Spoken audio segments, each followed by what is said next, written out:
भद्रक राणीताल अंचल भड़ा घर युवती मृतदेह उद्धार।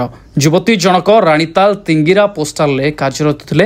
युवती जनक रुथिबा भड़ा घरे दिन 10टा पर्यंत न उठिबारु संदेह करी घर मालिक राजेंद्र नाथ कर पुलिस को खबर देते।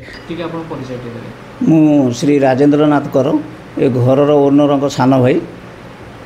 कौन कहे जने आज जने युवती आत्महत्या घर भड़ा नहीं एक्चुअली सी तो ये 3 वर्ष पर है चाकरी कलानी आम घर भड़ा नहीं कि रही प्रत्येक वर्ष आम एग्रीमेंट करदे 11 मासिया एग्रीमेंट आउ सी जिते भी पाखरे भी अन्य झील मैंने अच्छा से मैंने भी जाती आसती जावास करते आमर सहित किसी लेन देन ना आम तो घर भड़ा एमती देचु आउ सी तो काली राति सडन 9टा 9:30 बेले सी आसला नना शुले आज सडन आमको दिन 3टा बेले कहले जे से डाकिला बेलू शुणुना तेणु आम आईआईसी फोन कलु आईआईसी आसिले आसला आईआईसी निजे कहले कबाट भांगला देखला बेलू से झील सुसाइड कर दी। कबाट भितर बंद था कबाट भितर बंद था। केते दिन धरी आपन को घरे रहले आ से को विभाग रे चाकरी करथि से पोस्ट ऑफिस रे चाकरी करछंती से डेली भी जाती टाइम रे आसती किसी असुविधा नुहे तांकर एठी भी समस्त सहित तार भल डीलिंग्स। तांको घर एक्चुअली बोईचा बस्ता